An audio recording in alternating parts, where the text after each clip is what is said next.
Welcome home to USA Global TV and Radio, a place where dreams take flight, with authentic storytelling, diverse perspectives and meaningful conversations, where global stories unite and bridges are built beyond all borders. Discover world-class education, entertainment, hope and inspiration.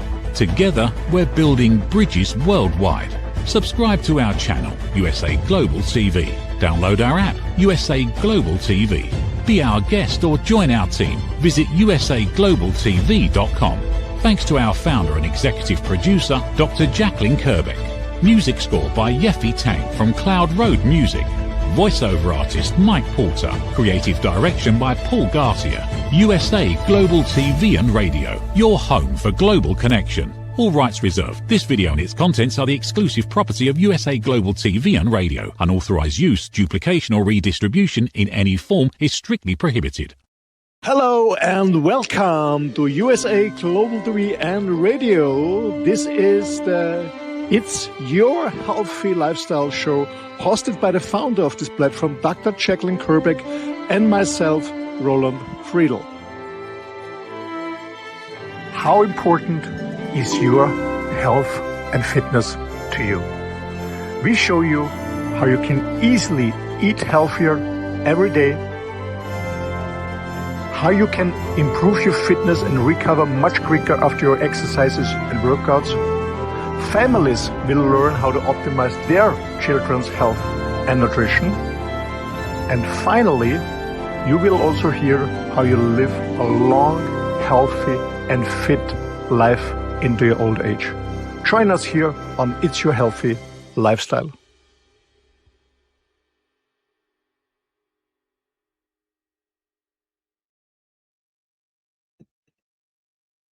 You have your routines, you're feeling healthy, everything's on track, and then you have to travel. You're going away, you're visiting with other people, and your whole system goes upside down. So what happens when we get out of our routine? What is it that we do? What's causing the way we're feeling? We're going to explore this topic today on It's Your Healthy Lifestyle. And joining me is my co-host and dear friend who's going to bring a lot of pertinent information to this. It's Mr. Roland Friedl. Welcome to the program. Hello, Dr. Jacalyn. Great to see you. And hello to our audience. Hello, and it's good to see you as well. Well, thank you for joining me on this topic. It's very relevant because I just finished traveling for a keynote speech and panel discussion, and my system is upside down. So I know you travel all the time. You're living in your motorhome, and you're going from one area to the next, and you never know what kind of food they're going to have or what the climate's going to be. So let's dive into this. Of course. But first of all, you still look fantastic, even when you travel out of routine. Thank you. I appreciate that. I do take good care of myself, so I'm very appreciative. And you look terrific. You always look healthy and well. Well, I tried my best. I'm always actually every day out of routine because I never know where I'm spending the night or find a spot to stay, whom I'm going to meet, if there's going to be a challenge, how the weather conditions. I'm always out of routine. I love it. But I also learned that I have to take care about myself because, being out of routine for a few days is not an issue for the body. But if you do it for long term, it is definitely an issue, 100%. Yeah. Absolutely. It's interesting. This is not part of our topic, but long-term fasting. One of our teammates, Red O'Loughlin, we know and love, he does fasting. I think the last time he did for 120 hours, maybe even more. And so his body probably gets used to that since he does it once a month. But if people start even changing the time frames where they're eating, if you're used to eating late at night and then you go to sleep right after that and then you change, all these things have an impact on the body because the body's a machine and it gets used to working in certain ways. And when we realize we're doing things that are potentially unhealthy for our longevity and we go to change them, there can be periods of time where we feel out of sorts, but it's only temporary. Yeah, when it's temporary, it's okay but as I said, when you do it for long term, because we humans are biologically, we are built around rhythm. Sleep rhythm, eating rhythm, movement, about light exposure, social contact. So our body loves a certain rhythm. And when we are out of this rhythm, then for long term, then we get some issues. 100%. Yes, our body loves rhythm. It may sound boring to get up at the same time, to go to bed at the same time, to eat at the same time. It may sound boring to some people, but it's very healthy. Yeah, we can dive deeper into that a little bit later. It's interesting because last night we did a show on a woman's prerogative, and we featured our dear friend Red O'Loughlin, a retired Navy captain, and he and I were talking about structure and discipline. And I know you were in the military also, and people who have a military background are very structured and disciplined and used to taking orders and giving orders. And I'm very structured and disciplined. And some people really find a problem dealing with people like us who are structured and disciplined. What do you think that's about?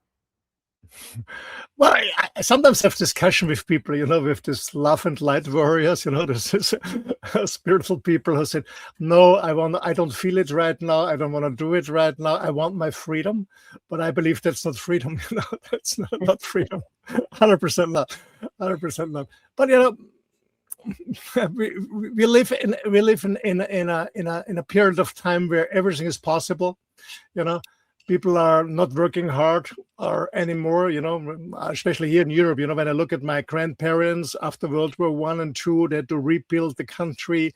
My parents had to really work hard so they can provide for my brother and myself a good education, housing, etc.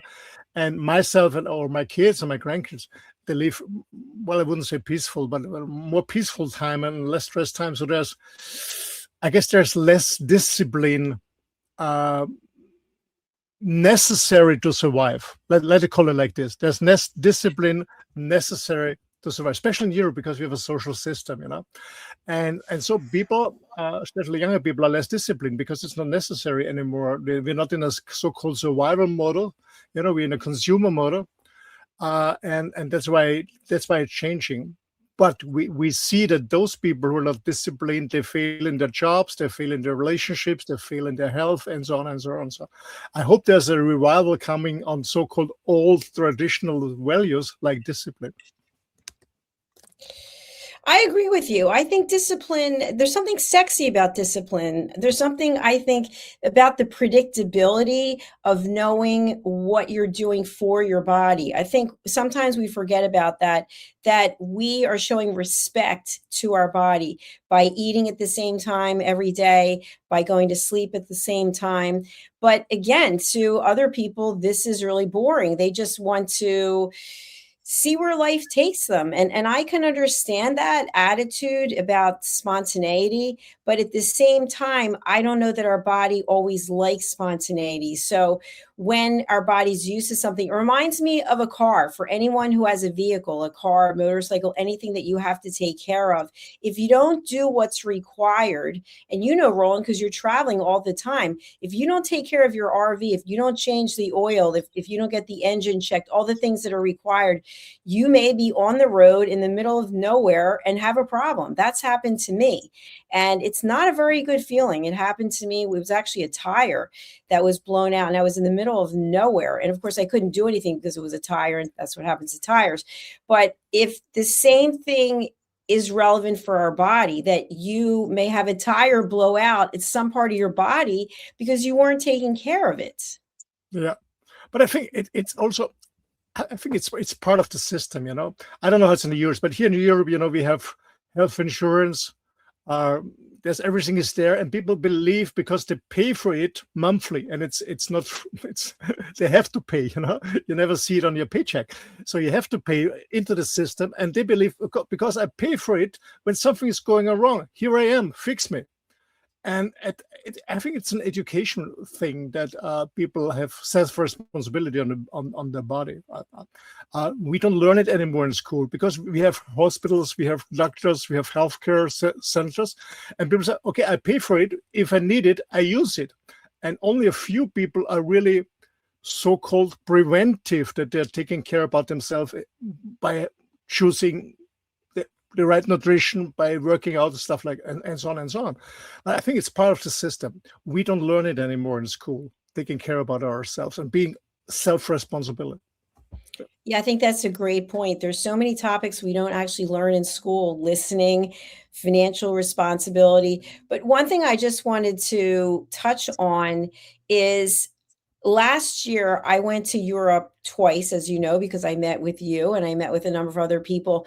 And so I wanted to take my supplements with me that are in powder form. And so I actually brought my blender, and it's a really good expensive blender, not thinking about the currency conversion. And even though I got a converter, it ended up when I was in London, the thing blew up. I mean, thank God it wasn't worse than it was. And so I realized that for my next trip, that even though I had very purposefully and mindfully taken each scoop of each powder and put it into bags, and I had all the different bags for my trip, that without that blender, without the frozen berries and without the unsweetened almond milk, that I had nothing anyway.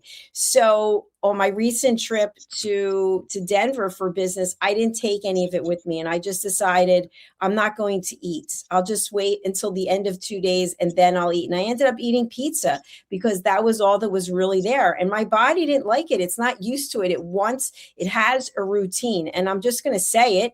When we eat a certain way, we eat at a certain time, we go to the bathroom. It's like a system. It's a system. You can count on it.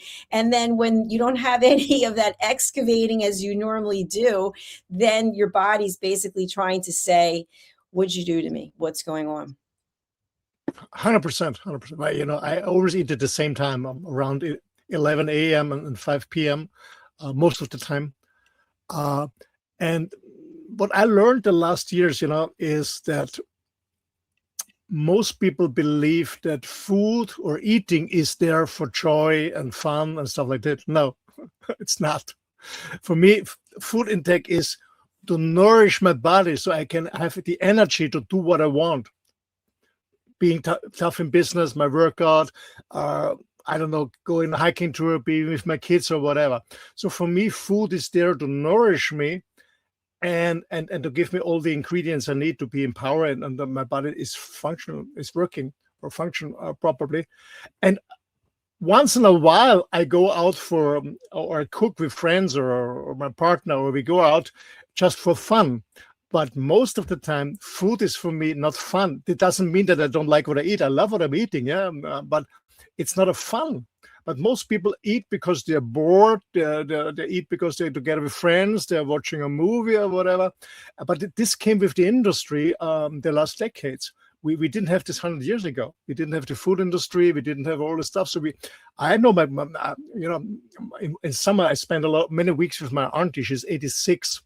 And we always have a conversation about, okay, how it was 70 years ago or 80 years ago, well, as far as she remembers. I said, okay, there haven't been any supermarkets, not that many restaurants, people are cooking at home. And we ate because we have been hungry and we need the power to work on the farm. We didn't eat for pleasure or for fun or whatever. So we learned this through the industry because they want to sell us a bunch of stuff in the supermarket. So most people, I guess it's not the people's fault. We just came into the system, and especially younger generation, we grew up with the system. We believe what the commercial says, but we don't have a natural access to what our body really needs. Very true. I love the fact that you mentioned about the system, because I think what also happens is if you are in a place where you're eating mindlessly, you're not being very mindful, you're not looking at what you're putting into your body. Like, for example, when I met you in person, we drank a lot of water. That's what we did. We drank a lot of water. We make sure to drink water. Many people don't like water. They don't like the taste of water. My own mother did not like water. She liked to drink her Coca-Cola. That was the water to her. And she would say, water doesn't taste good. And the whole understanding of, well, you need water. That's what the body is craving. So when we just are doing things without intention, we're not actually looking at what are we putting into our system. It's not even just about counting calories. It's about what is it we are putting in the body, because then it's got to go through a whole digestive process all through our intestines. And as someone who has ulcerative colitis for 35 years, I can tell you that when your intestines and your colon are not happy with what you're giving it, they let you know. Yeah, I can imagine. Yeah, 100%. Well, when you mentioned drinking water, like Jacqueline, no, I drink a lot of water, natural water. Uh, but I don't drink it because I like the taste so much. I drink it because I know it's good for my system. Right, I right. drink it because I'm thirsty. I don't want to dehydrate, because when I dehydrate, I cannot focus. I get dizzy. I get a headache. So I drink a lot of water because my body deserves water. But for a good taste, once in a while, once a week or every second week, I have maybe a small glass of wine or something with a steak. But but yeah, it's funny because, as you said, that's what people are used to. So okay, it has to taste. What do you mean it has to taste? You drink water because your body deserves the water. It needs it and it wants it. And by the way, this might be a little off topic. I could have mentioned it during Unscripted, our earlier show today, but I happened to be, when I was away, I needed to use the public restroom, and I went in, and of course there was a stall that no one bothered flushing the toilet, and the urine was bright yellow. And I thought, dehydrated. That person who was here was completely dehydrated. So I don't know if people actually pay attention to the color of their urine, but it tells you a lot. It tells you a story. And so the urine should be a pale yellow. If it's a bright yellow or orange or brown or anything else, each color signifies something. So your body's giving you a message. 100%. Because you mentioned this, sometimes I'm shocked when it happened to me, because when I was sweating in the night and I didn't drink, and then I go in the morning, wake up and say, oh my gosh, okay, I drink water. Yeah, I always look at the color of my urine, but normally it's okay. But yeah, it gives us feedback, but most people are not aware of this. 100% not aware. And you know what, even for people who are aware, what it requires is like anything else. It requires discipline and structure. And so if you're urinating and you look down and see the color and it's not a pale yellow, that means take action, drink more water. So what happens if you don't drink water? What happens if you're in a state where you're perpetually dehydrated, Roland? Well, first of all, when you feel thirsty, you're already dehydrated. So we have to drink, during the day all the time, even if we don't feel thirsty. Well, I drink all the time during the show, all the time, even if I'm not thirsty. But because actually, when we are thirsty, we're already dehydrated. So we have a certain stage of dehydration. What I feel when I'm dehydrated is sometimes it happens that sometimes I go on a hike. Or let's say I go on a hike. I go on a dog walk, and I sometimes say, "Oh, let's do an hour," and then I go for 3-4 hours, and I didn't bring water with me. Then I get dehydrated, and what I feel is that I lose my focus. I get dizzy. I get a headache. I don't feel good. I'm like unplugged, somebody I'm unplugged. I don't have the power. And it happened to me in the mountains in Norway that I really felt lost. I had no idea where I am. I felt totally lost because of dehydration. So dehydration is something that is very, very dangerous, very, very dangerous. Long before you die, you get confused. You don't know where you are. You don't feel good. So it's all about drinking water. And I can tell our audience, you get used to non-sparkling water. I don't know, when I was in 16, 17 years old, very into sports, we are already drinking a lot of water, always sparkling water. And then I read an article about sparkling water, how unhealthy it is. So I changed to natural water and non-sparkling water. What was really boring in the beginning, because when you get used to the sparkling. But now I can't have sparkling water. I only drink sparkling water when it's the only option I can get. There's no natural water. But we get used to everything. And of course, water is not sparkling. It's not champagne. It's not a good red wine. But it's okay, and we get used to it. And the point is, we can have excuses or we have goals. And my goal is to stay fit and healthy as long as possible, so I can try life for the fullest. That's why I go with water. Even when sometimes it's boring, because I drink 3 to 4 liters, and sometimes it's boring, and then when I want a little taste, I put in I choose some lemon juice or some lime or inside, or sometimes when I want some taste. It makes perfect sense. I want to go back to something that you said earlier, which is when we look at eating as entertainment, and I grew up in an environment like this, and I know people who they're going from one meal to the next. What should we have for dinner? What should we have for breakfast? What should we have for lunch? And for me, I eat the same thing every single day. Every day, I eat the same thing. I have 2 protein shakes. I have tuna. I have caper. I could go through the whole thing, but it's the exact same thing every day. And I still enjoy it. I still look forward to it. And it takes out a lot of the thought process of, okay, if I have 5 ounces of this and 7 ounces, there's no measuring of anything. And some people, like I know our dear friend Red, he would say you need to change up the protein every day. So I'll change from tuna to chicken, but that's about it. I don't eat red meat. And so what I find is a lot of the stress around what are we going to eat is completely eliminated because I already know that answer. 100%. Same to me. You know, when I'm traveling alone, like I do at the moment, because my partner, she's for business somewhere for 7 weeks away. It's clear. At 11 a.m., I have 3 boiled eggs or 4, and how to call it, some burger patties. So I eat some burger patties and 2 burger patties and boiled eggs. That's my breakfast. Around, call it breakfast or early lunch, around 11. And at 5 p.m., I have burger patties, bacon, or a steak. So it's always the same. Every single day it's the same I eat, so I don't worry about everything. So I know what I have to get when I go to a farmhouse.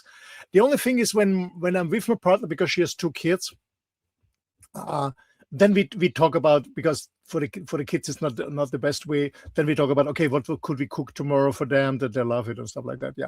But when I'm by myself or just my partner, myself, without the kids, it's never an issue what we're going to prepare. It's always the same, always the same. And it's not boring. And the point is, there's so much time and energy spent for more important things than just getting food. But for a lot of people, food is so important. I don't know why, but I think, as I said, it's a big part of the system. There's a huge industry behind it. It has never been before. My auntie says she doesn't understand it. You know, she still is the same like she was when she was young, because I love to always have a conversation with her how it was years ago when she was young. And she said, "Man, it was difficult. It was difficult to get variety because there was not much offering. Today you go to the supermarket, you get 100 different cereals, you get 100 different ice creams, 50 different mayonnaise or whatever. That this wasn't on the market, and it's more complicated, and people, yeah." You know, we have a lot of cooking shows, cooking books, and cooking workshops. It's a huge business, a huge industry. But the point is, even there is everything on the market. On people are not healthier or fitter than years ago. We have more obesity, we have more heart attacks, we have more strokes, we have more diabetes. So something is going wrong here. I agree with you. I think that it's also a matter of the way that we grew up. If, as I mentioned, you know, food was a big part of a reward system. So when you do things well, we go out to dinner, we celebrate, and then we're actually there for hours with one course after another. And now I can't even imagine doing that. But what I have to say that I think also has changed is, without having children, there were routines where I would sit with my parents and my sister and we would have dinner. It was a family event. And then today things are so different because it's not about sitting and dining. So you're not spending hours together over food. And I think to the people I know, most people have different versions of what it is that they're eating. I know very few people who are not eliminating something, especially as we get older. I can't eat this, or I can't eat that, or I eat at a certain time. I couldn't imagine going out to dinner at 7 o'clock at night. It's just not going to happen. It's not going to happen at 8 o'clock. I usually go to bed at 9. So in a perfect world, on the weekends, my second meal is at 3 o'clock, and then I'm not eating again until the next morning. But for other people, they might have 6 meals a day, and there's a whole different philosophy. Is it 3 meals a day? Is it 2 meals? Is it 1? Is it 6? I don't know. So I'd love to have us talk a little bit about, I know you did some research for the show today about what actually happens to our body when it's out of its routine. a lot of things is going on, and it happens very silently, slowly. We don't realize in the beginning, but then it hits us. So when we are out of routine for a long time, like when we are like myself, when we're traveling, when we are running a business, entrepreneurs, we're not working 9 to 5 or more hours, especially in the beginning when we build up something new, remote workers, even shift workers. I remember when I was a student, I was a shift worker in a steel company. My gosh, I was totally out of routine. It was really terrible for me. Or also people that have a traumatic, like get divorced, they lose their partner, or they have a burnout. Or what I also see is people who retire and they're losing totally their structure.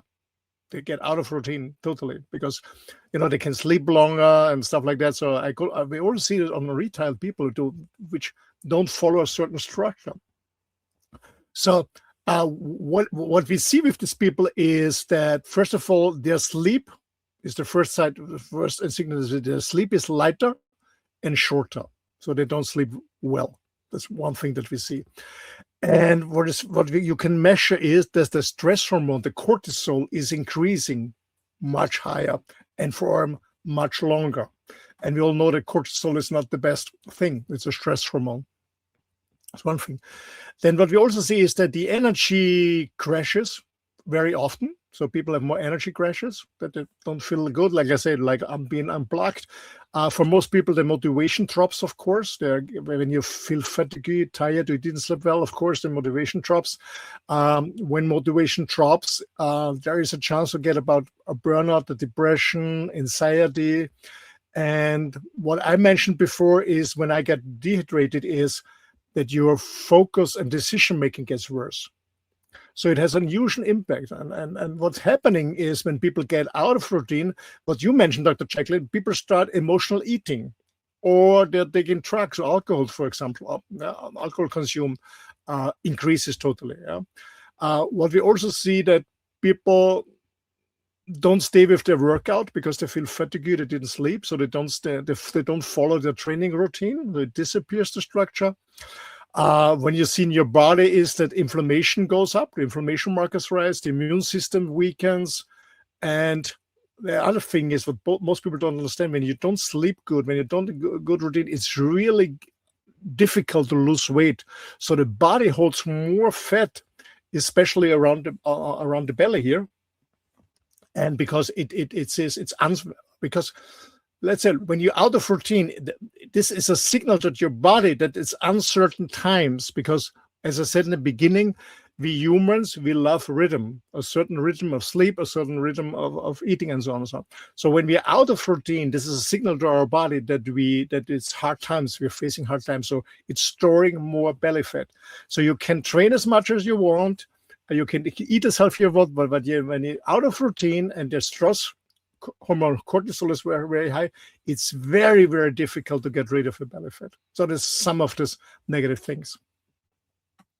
And by the way, the belly fat, as we get older, it can shift as well. So what might start off with a cute little pooch, a little thing, it ends up migrating, and it can be those muffin tops around the sides. When I was growing up, there was a commercial on from Kellogg's. I think it was Special K, not a paid spokesperson. I don't know if you use Special K outside of the States, but if you could pinch an inch, then you had a problem. And I think as we get older, you might be able to pinch an inch or more, and that doesn't necessarily mean it's fat. It could also be skin, depending on your situation, because as we get older and we lose weight and we lose fat, then we still have the skin unless you have it surgically removed, which is another topic.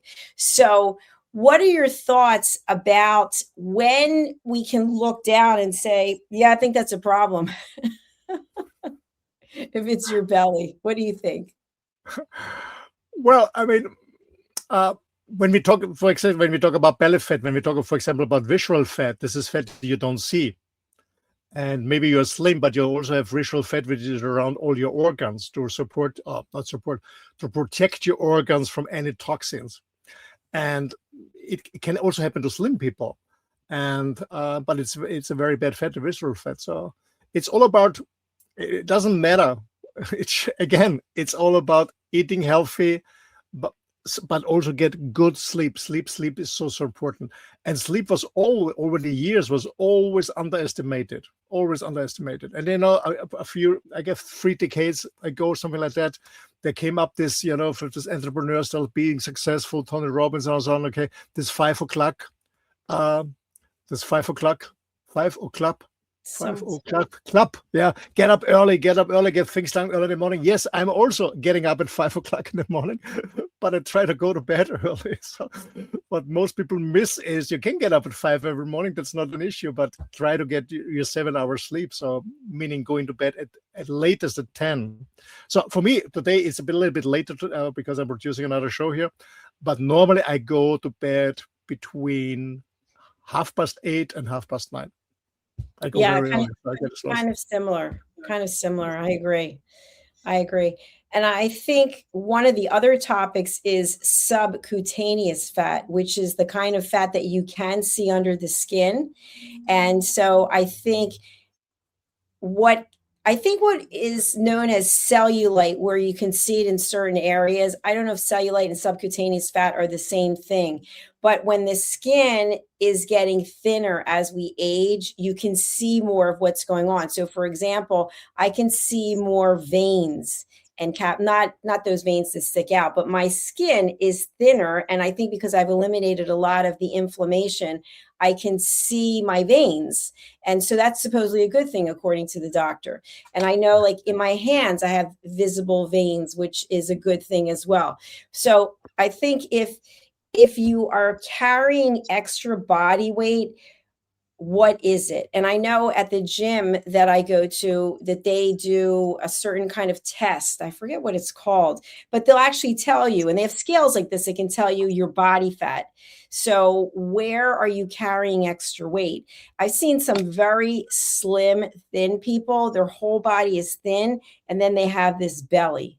So I don't know exactly what that means, but I think we're all carrying extra weight as we get older. I mean, I forget it, at least in the United States, the rate of obesity, it continues to grow. And I think paying more attention to the fact that we need to respect our body. Your body is a temple. 100%. Well, I don't, hopefully my partner's not watching. My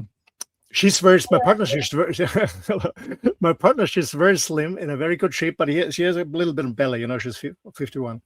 And she said, she has an issue with that. I said, okay, you can get rid of it, but what her issue is, she has a lot of stress. She's not sleeping much. So she goes to bed around midnight and gets up at 4:35 at the latest. So she's not sleeping. I said, you have to sleep more. You have to sleep more. But she has an amazing but a very stressful job. So you have to sleep more. You can train, work out like crazy. You can also have a very proper nutrition, but it's a sleep. Because if you don't sleep enough and you don't have a good sleep, your cortisol is too high, and then you can do whatever you want. It's very difficult to get rid of this little belly fat in front of you. It's sleep. And as I said before, sleep was underestimated, but it's so important. It's so important. And actually, I was the same, I was very proud in my 20s and 30s that I only need 3-4 hours of sleep. I can work like crazy building up my companies. Sometimes I didn't sleep for 3-4 days, and I was very proud of it because I didn't understand what it's a long-term risk. But now I'm more clever, I'm more educated. I did a lot of research, and I cannot emphasize it. Sleep is so important. Getting good sleep. And the best way is, we're producing TV here, but not TV late in the night, no social media, no technical stuff. And it's also important. And I learned it to go really on a regular bedtime. And I can fall asleep in a few minutes, and I get up in the morning. So maybe talk a little bit about when we are getting out of routine, what we should do or what is helpful. And I think everyone can do it. And I love, I'm not a fan of quick fixes, because they never work on the long term. I'm a fan of things that work on a daily basis, and everyone can do it. Everyone can do it if they want it. if they have no excuses, as I always say, my phrase, Dr. Jacalyn, my quote, when the why is strong enough, the what and the how shouldn't be an issue. So I think it's very, very important waking up at the same time in the morning. It hasn't to be 5 o'clock like I do. Maybe it's 6, 6:30, 7, whatever. But waking up at the same time, getting a sleeping routine is so, so important. And then a morning walk. It doesn't have to be an hour and a half like I do with my dog, but a short morning walk. And you can do it everywhere. If you live in a city, go to a park or whatever. So a short morning walk is very, very good. And then we both noticed very good is strength training, or meaning lifting weights or stuff, or lifting your own. I work with my own body weight 3 times a week is really good. And eating whole food, and as I said, always on the same time. And there's discussion about 1 meal a day, 2 meals a day, 3 meals a day, 5 meals a day. I mean, when you're working out heavily, bodybuilding like crazy, and I don't know what you do. Okay, you need a lot of calorie index, of course. You need a lot more different food times, but I eat twice a day, and it's more than enough. I would love to eat only once a day, because my auntie told me in the early years they only had only 1 meal a day, but I cannot eat that much in a short time, so I eat twice a day. And what I also highly, highly recommend is when you go to sleep, put away your phone, put it on sleep mode or on flight mode or something, put it away. It is very, very, very important. And when you go to bed, I think at least 10 quiet minutes without everything, just laying down. What I do, I just be thankful and grateful what was positive on the day, and this helped me to fall asleep, because I don't have any worries. I don't recap negative stuff. I just be grateful for the positive stuff. What was going on during the day? People I met, or a flower I found, or a bird was singing, or whatever it is. And then I fall asleep very, very fast. And this may sound boring to some people, but I can tell you, with this power you get, your life is not boring. You can build up businesses, you can travel, you can have a lot of fun with friends during the day, with your family, because you're full of energy, you're fit, you don't feel fatigue, you don't feel any pain, you don't have to see doctors or physiotherapists. You're just full in your power. It was a long quote, sorry. That's okay. That's okay. One thing I just wanted to share before we wrap up is I was doing 3 workout classes a day, and actually today was scheduled to do 3. And what I found is, after doing 2, not right then, but maybe right before I'm about to go to sleep, I am exhausted. I am completely and totally spent. And so I did some research on it. And basically 3 classes is not better than 2 classes, because my body needs to rest. And so I've decided I'm going to stick with 2 classes a day instead of 3. But mentally, I feel like I'm giving up something, because I'm always going after the next thing. But the cortisol level, the recovery that's needed, those are all factors that I need to take into consideration. Yeah. Sometimes, less is more. Sometimes less is more. Exactly. We are both so performance driven from business, and then we do it also in our free time. But this is sometimes really dangerous. And I was talking to a very good friend of mine. He won several gold medals in Olympic Games. And I said, Roland, yes, he trains many, many hours, but it's my full-time job. I'm not going to business. I'm not going to the office. Afterwards, I get a massage, I get a therapist, I have a cook for myself. So it's a different circumstances. So he can train 6 hours a day, but, with a whole team, with a whole equipment supporting him. What I want to add at the end about our coming back to a routine is, what is interesting is that your body responds very, very quickly when you go back to a routine.